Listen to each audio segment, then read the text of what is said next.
Do you smile? German background, what can I say? I'm from Winnipeg, Manitoba, Canada. Born from the blah. So you always go smooth when you're not taping. My name is Mohammed Robert Heft.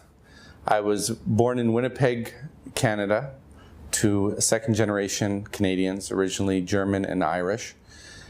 I'm from a small town growing up in Milton, Ontario. I call it a redneck town, or a farmer's town, depending on how you look at it. I was born into a Lutheran family. We weren't that practicing. Sunday school was something we did until about 6 years old.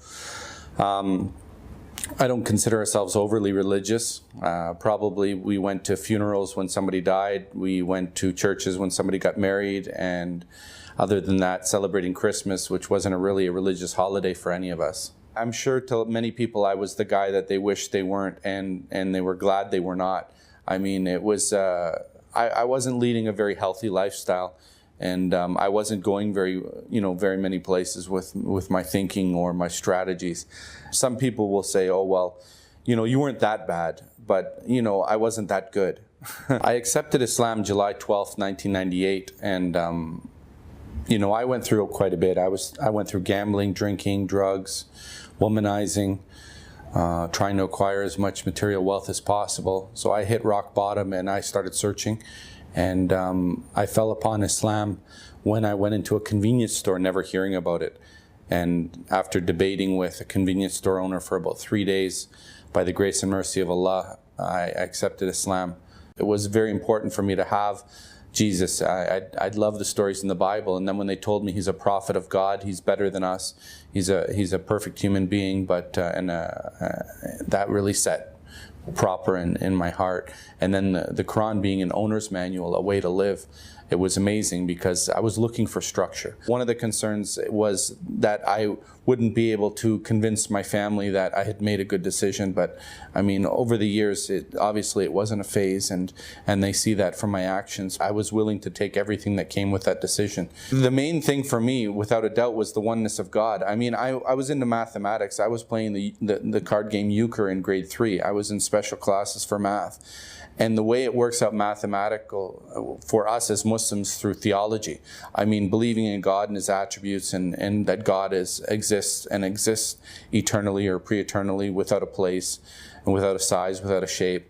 I mean, it was amazing that the fact that we are the only religion that believes that God is not inside of something. We don't have to put God somewhere to believe in Him. We believe in God out of necessity. I mean, we've come to a confident conclusion that God's existence is out of necessity, and mathematically speaking, that we can say God has to exist because He cannot not be. He's absolute in His existence, because everything in the universe is contingent, doesn't have to exist, and needs a creator, and the creator has to have certain attributes. I mean, I thought that was just amazing how it just works in, and there's nobody who can come in with a philosophy and try to refute it. Nobody can say the Big Bang. Anything they say, it always comes down to one of those things, that it's necessary for there to be an uncreated creator for the entire universe.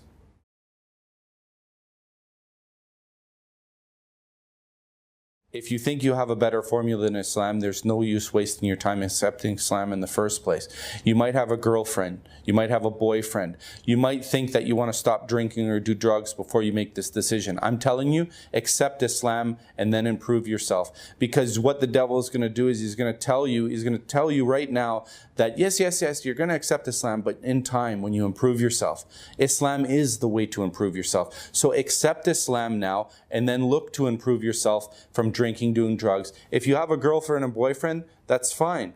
Even though Islam doesn't permit girlfriends or boyfriends, you can pray to God that the individual becomes Muslim, or God finds you a better way or a better person in your life. Either way, you don't lose. But don't let that hold you back, because these are temporary things. You're doing things, you're thinking to yourself that you want to correct yourself in your understanding and acceptance of God. Not whether or not you drink, or not whether or not you party, or not whether or not you have a wife or a girlfriend. The most important thing is to accept the concept and the understanding that there's only one God, and Muhammad, peace be upon him, is the final messenger.